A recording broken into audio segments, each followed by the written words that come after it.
we do a collab. We'll call it Maple Lightning, and we'll almost let you put the lactose in. I will be here wherever I am at.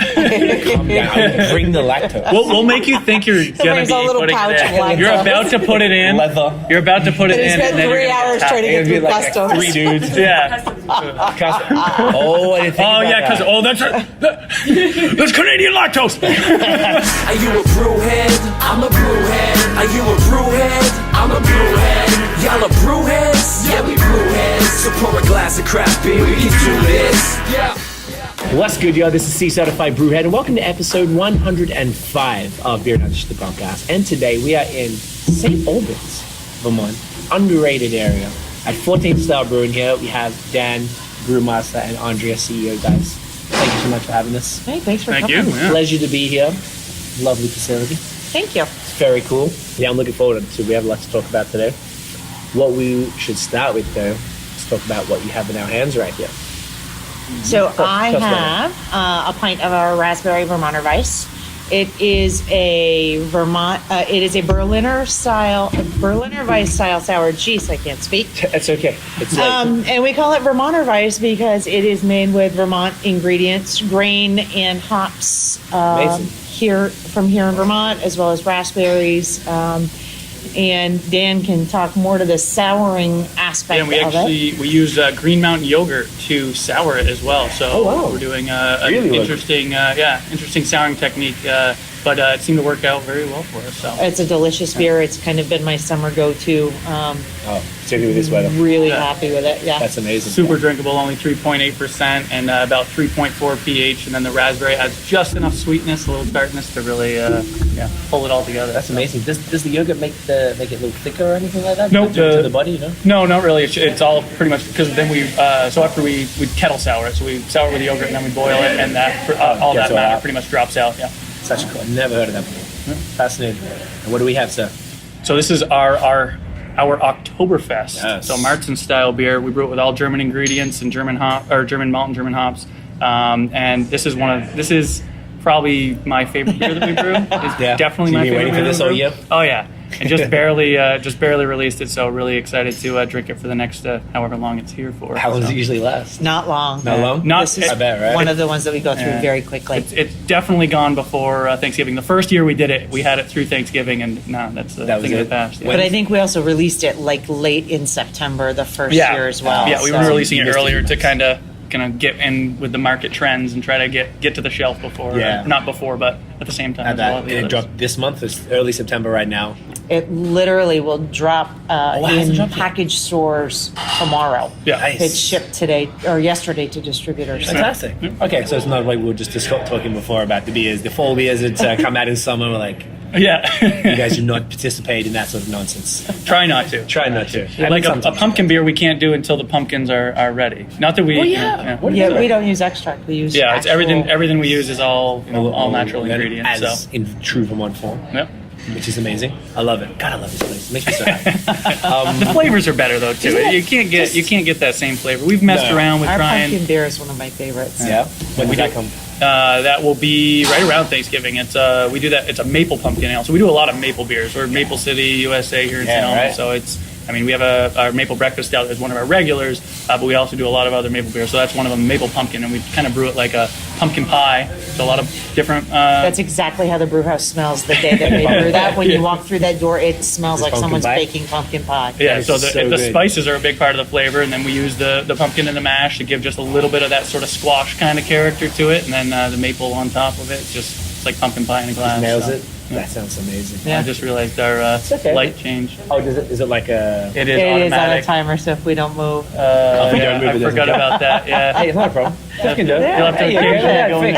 Let's hope the ones behind us don't go off too often. You know what? It makes it entertaining. Right? Yeah. Right. It's okay. So it's real life in a brewery.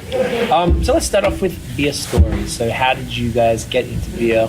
And then we'll get into the brewery itself. So you start or you? You go ahead, and then because your story is definitely more interesting than mine. So I first got into beer as soon as I learned you could. I didn't really know what craft beer was at all or anything. So at 21, very legal. It was, it was. I'm dead serious. It really was, yeah. But I had gone.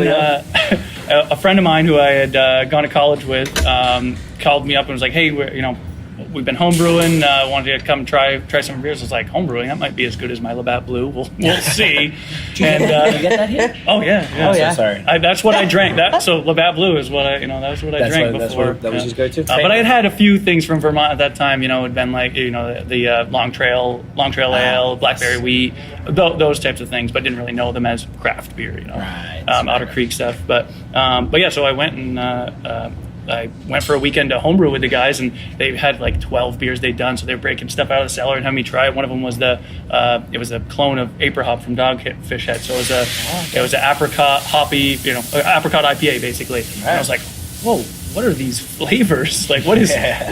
What is going on here? And they tried a bunch of different craft beers that day. They brought me to the store, and I was like, holy, I did not realize there were. Can we swear on this? Absolutely. All right, cool. Oh, it's like full. Oh, yeah. You guys cool with that? I'm cool.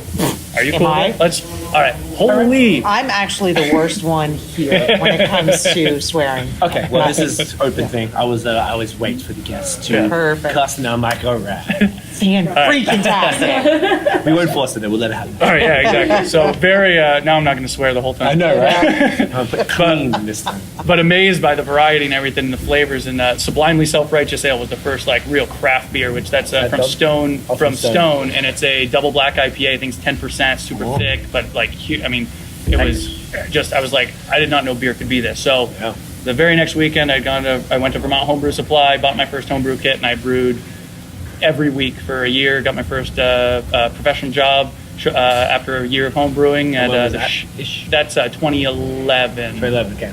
So yeah, 2011 okay. at Dogfish Head. At the Shed in Stowe, historic Shed Brewery, which is now they've sold their name to and their beer to Otter Creek, but the building still exists. It's where the crop, or not the crop now. It's Idle Time. Idle Time Brewing. Oh, I've been there. Nice.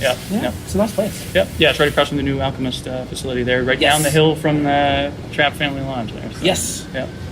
But yeah, started there, brewed at a couple other breweries about a year at a time, and then was fortunate enough to get a gig here at 14th Side, the first employee brought on. Nice. Brought him from where we at that point. It was like brewing 30 gallons, 100 gallons twice a month, so 200 gallons a month, and then shortly doubled the production. We quadrupled it in that space, added another person on, and then now we're here at this large 30 barrel facility, and brewing about 8,000 barrels a year. So, Amazing. yeah. And that is my story. That's yours? Okay.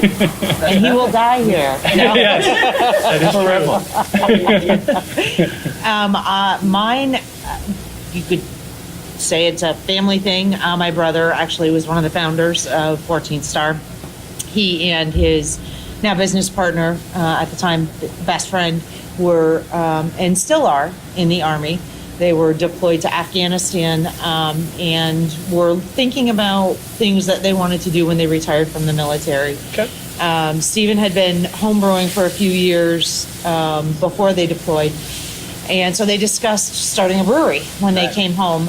They wrote the business plan on the back of a battle notebook while they were deployed to Afghanistan, using mostly fictitious numbers. Okay. Something that I learned after I quit my cushy job with a pharmaceutical company to come work for him. When they came home, it was a couple of years before they got started, but the initial brewing system was created out of maple sap collection tanks. Okay. Our dad at the time was a maple syrup producer as well as a salesman for maple syrup equipment, maple sugaring equipment. And that brew house we still use for our pilot system, so we still are putting 100-gallon batches out on that. That's right over way here. Down at the other end, yeah. So, but yeah, it doesn't look like maple sap collection tanks now because we kind of clad them in stainless and everything. But it's still, and it actually, they built that by hand, and it's a great system. They did a great job with it. Just a little too small. It feeds our tap room really, really well, and it's a great way for us to try out new things in our tap room. All of these beers started out as experimental batches, so true. I guess it's everything we do. Yeah. So it's been a great, reliable system. So from the beginning, I would go to the to the small brewery and hang out. And I really had zero experience with craft beer, much like when Dan got involved. Harpoon UFO was kind of the one. I had an Allagash White here or there, but really not a lot of experience with craft beer. And so I would go and I would listen to them talk about the process and help fill growlers on a Thursday night, or when they had family responsibilities, I would go open for them Sunday morning so people after church could get their growlers filled. It's a big rush. The after church rush is It's huge. It was. I mean, it was at the time. Like we were only open a little bit. It was Thursday, Friday. We were closed Saturday, and then open Sunday. Yep. And Sunday after church rush was a. It was. A thing. There would be a line out to the road. Yeah, it was. It wasn't at this building. It was at our previous one, which That's amazing. Yeah, just little 300 square foot tap room. Yeah, it was a 1,200 square foot facility in total that covered the tap room, the bathroom, the cold storage, the whole 9 yards was 1,200 square feet. Right. So, and to put that in perspective, our tap room here is about 2,800 square feet.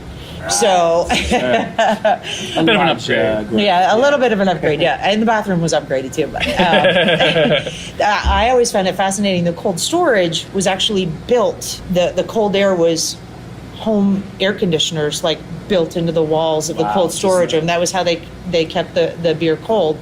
How does it even work? We put you can trick them into thinking they're warmer than they are. So you put a little thing called a cool bot on it, and you can get it down to like 30. Man, we were able to get it down to about 36. So it was amazing. So that's like we're Celsius. Oh yeah. So that would be like 2 or 3 degrees Celsius. That's crazy. Yeah. So it was that's fun. Middle of summer it was, but they're blowing out all their exhaust, so in the rest of the brewery it's like 100 degrees. Yeah, it was. Plus all the brewing process. So it didn't quite balance out. So. Yeah, but well insulated in there, so it's you can take a break in there. I would go and just hang out and learn about the beers and the process, and then right about the time they were getting ready to expand, I had finished my master's degree with a concentration in human resource management, and had secretly hoped that I could somehow be a part of the expansion, but I wasn't going to put him in that awkward position to, be like, I love you, sis, but you're not going to work for us, or we can't work together, whatever. And one night I was there, and he was saying something to his business partner about, I wish we could find someone like my sister as the general manager. And so his business partner just kind of did the, hey, dummy. Yeah. Have you asked your sister? Did he think you didn't want to do it? I don't know. I don't know if because the company that I was with at the time, I had been there for 12 years.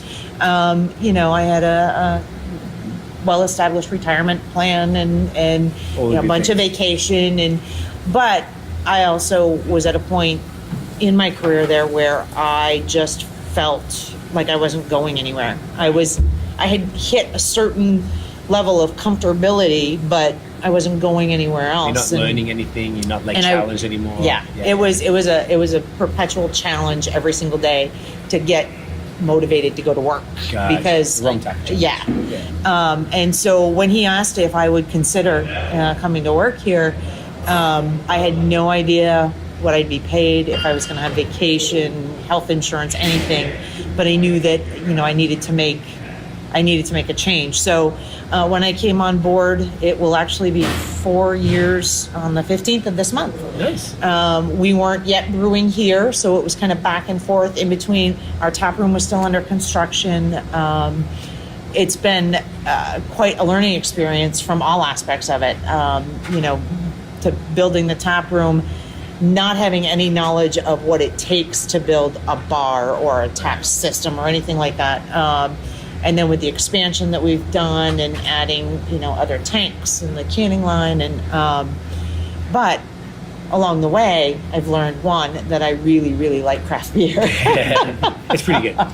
And two, I've realized that this is such an incredibly collaborative industry, and that if you're interested and you want to learn about it, there is no shortage of information out there and people who are willing to sit there and talk craft beer with you, and I'm enjoying almost every single moment of it. What are the almost moments? Well, there are always the difficult moments when it's maybe you're at odds with your distributor over, marketing efforts or sales efforts, It's not always. It seems like a great cush thing. It's from the inside. It's a little bit different. It's a lot of hard work. Oh, yeah. It is a lot of hard work, a lot of hours, Yeah. a lot of weekends. I think for the first 3 years that I was here, there was one summer where I worked like 96 days straight just because I was here during the week. I bartend a couple of nights a week, and then on the weekends it was events because there's festivals and tastings, and so it was, there's a lot of hours, and every once in a while. Luckily, it's rare in the craft beer industry that you have sometimes employee issues, but for the most part, people are happy. It's beer. Yeah, right. It's by far the happiest industry I've ever been around. Yeah, everybody's like genuinely happy all the time. And if you're upset, what's the first thing you do? You grab a beer, and it makes everything better. I do love that, and it's very, very consistent. Yeah, that's fantastic. So with the veteran angle, was there more to it than that it goes into the brand? I mean, I guess it comes across in the branding and some of the decor and the tap room here. I'm assuming as well in a lot of the can designs. I've only seen a couple of them, but is that sort of a real strong part of like the brand sort of voice and the way you? It is primarily because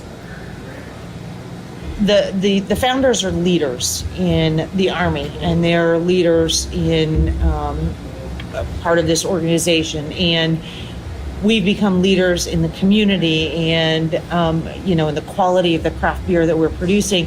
One of the things that we have done for a number of years is kind of shied away from talking about the veterans that founded this company, because we never wanted to be those people that exploited what they did. They joined the military to be of service to their country, not to be able to use that to sell something at the end. But what we're finding is that people want to know. They want to learn more about us, and when they try our beer or they see our branding and they see, the cans that allude to that military service, they want to know more about it. And so over the course of this past year and leading into the next year, we're trying to share that story a little bit more about how they came up with this idea while they were, dodging bombings and of course, which is even crazy. Yeah. Do you kind of want to align strongly with that sort of thing, which is one part of who you are, not everything who you are, or do you sort of, are you not trying to get that deep in it? Well, we definitely want to align with that, but we don't. That's not all of who we are. It's a huge part of who we are and how we started, and it's our roots, but it's not all of who we are. And so while we definitely want to align with those that are seeking out veteran-owned breweries or who are supporting efforts by veteran-owned breweries, we don't want that to be the only thing. People are surprised when they try our beer that it's really good beer. Right. I always get a kick out of being at an event, and when someone tastes it and they go, "Oh, wow, this is really good." Do they? Well, yeah, no shit. Are they expecting less? I don't know if they're expecting it less, but we're not. So here in Vermont, there's become this Vermont craft beer brand in and of itself. Oh, yeah.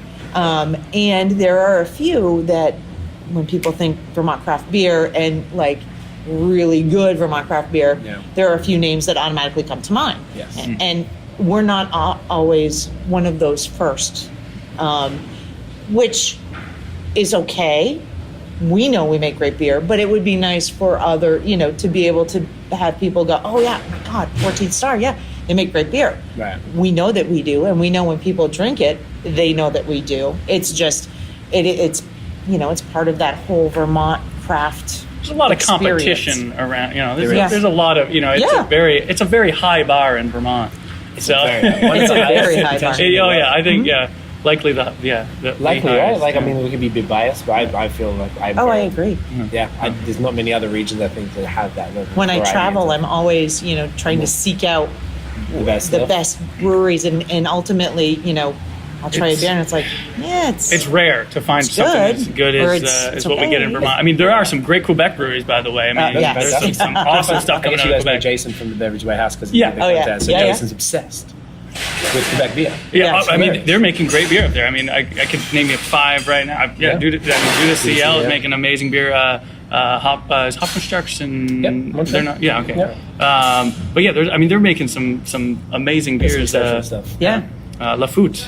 Oh my goodness, La Foot, yeah. Some of my favorite beers at the Brewfest this summer were Canadian Just beers, barely met them this year at the Vermont Brewers Festival. Oh, they come down? Yeah, they came down. This was their first year. Yep. Fantastic. Yeah. That makes me really happy that there's like a Yeah. cross-border like pollination, because that's I'm from Australia, so I wasn't able to leave for a while I was dealing with immigration, and being landlocked for I think it was like damn near 4 years. You mean in Montreal? In Montreal. I can drive within Canada, Right. but I wasn't legally allowed to work. Whole thing, knowing that an hour and a half, 45 minutes to the border, and I can't go to get from one beer, it's drinking nuts. So now we come here like, especially because for us Yeah. to get it into Canada is near impossible. Thank mother. Yeah. Even like muling it back's a headache. Like, so you guys do have a very high bar. Is that therefore one of the goals, to be mentioned in the same breath as the big guys here? I don't necessarily think it's a goal, but at least, but for me anyway, from a quality standpoint, I mean, I'm just always trying to. We as our production crew is always trying to make the best beer we possibly can. So we're always trying to innovate. We're always trying to, we know that what we're making can always be better. Right. So what can we do to make it better, basically? Right. And is it ingredients? Is it process? Is it, there's hundreds of variables, but making, analyzing everything, trying to make those small changes and make the beer better over time. So. No, that's great. How would you guys therefore describe your, how I say it, like, what do you make? Some breweries, I do Belgian styles, or I just do haze, like whatever, like some other places. Like, can you guys, I personally, from what I've seen, I couldn't put you guys in a box. We brew a lot of stuff. I mean, we've done, I used to quote 300 different brews, but that was probably 2 years ago, and we do so many different things on the pilot system. So I don't know what we're up to for how many different beers we've done. Probably different styles is at least in the 30s, 40s probably, So but pretty much the whole range of. Yeah, I mean, we like to experiment with stuff for one, but we also brew what people like to drink. So almost everybody just likes IPAs. But Out here, but then there's that other small subset that still likes to drink other interesting things as well. like Sours. Right. sours. Sours or bourbon barrel aged imperial stouts, or Maple, of course, is maple. Yeah. I know you mentioned that before. Yeah. Yeah, and then our maple breakfast stout, for one, like that. This is a huge beer for us out of state. It's a oatmeal stout brewed with maple syrup and coffee. We use locally homebrewed coffee. We used to brew it ourselves, not homebrewed, cold brewed. We used to brew it ourselves, but it became way too much when we had the larger batches. But and then maple syrup we buy from the same farm now for our entire crop. But it's all within about 15 miles of here. And the cold brew that we put into it comes from a small producer here in Vermont. He roasts his own beans and Fantastic. Yeah. What's it called? Northern Bayou cold brew. Okay. I don't know if he roasts his own beans. Actually, I think he might roast a small amount, but I think he buys some of them. And blends it up. roasted. Yeah, I don't. Although I mean, it's great stuff. So regardless, Yeah. all local. seek it out. Yeah. I'm just Yeah. curious. We would be coffee fans too. We just had a roaster this morning, so I'm like. His wonder coffee about is it. actually I can Try give you a small bottle when you go, because he just dropped off some for we have 90 barrels right now to package. Oh, so nice! Like the little prepackaged. yeah, the cold brew little taster, so we can see what's in the keg. So Oh, yeah? So Yeah, I don't ever get those. No? So no, when people bring things, they never make it past that. Like this has got to be like the barrier, the fence, right? force field. sorry, I can't give you one. I gotta give it to her. stuff. We'll share. We're probably go caffeinated enough. No, that's super cool because I guess you guys are sort of doing anything. Would you say that you have a style or something that you do?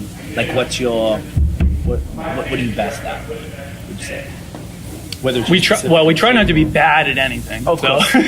Like, if you be known for anything is probably more the question. If people think 14th star, I don't have enough of a perspective. I've had 2 or 3, I think. Yeah. And they've been somewhat varied, I believe.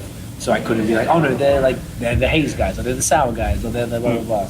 I think if we're best known for anything, it's Tribute, our double IPA. Okay. One of that has become our best seller. Okay. Double IPAs anyway are super popular, but this is just an exceptionally well done beer. I'm not a huge double IPA fan because a lot of them, either for me, end up a little too much on the either multi-sweetness, or they end up so bitter. This is just such a great, well-balanced beer, and we have people that seek out this beer from all over the United States. Oh, yeah? Yeah. Okay. Trying to find it. Is it like a hazy? Would you consider it like northeast? It's more of a East, west, or something? It's a pretty bright IPA, but it's more. I don't want to put it in a box, but it's it's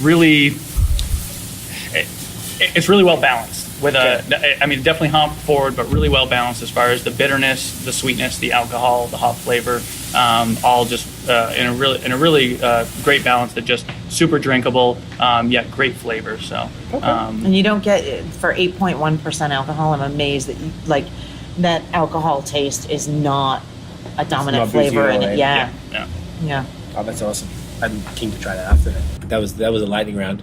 So we're sitting at that was 2.5 hours. That was an hour 15 lightning round. Half of that at was, least. I think I started just after an hour. So now when I tell people that I run races it was lightning fast, it can be. I can compare. we actually have. Well, it's molasses lightning. Yeah, maybe we'll call it maple lightning. Oh, there you go. Maybe is that more appropriate? Am I right? There's my nickname for my next race, Maple Lightning. Put it on the back of my It's like a shirt. horse or something. I think it could be a good name for a beer, Maple There Lightning. you go. So don't steal that. And Maple IPA Maple lightning IPA with lactose. Yeah. collab. It's happening. All right, if we do a collab, we'll call it Maple Lightning, and we'll almost let you put the lactose in. I will be here wherever I am at.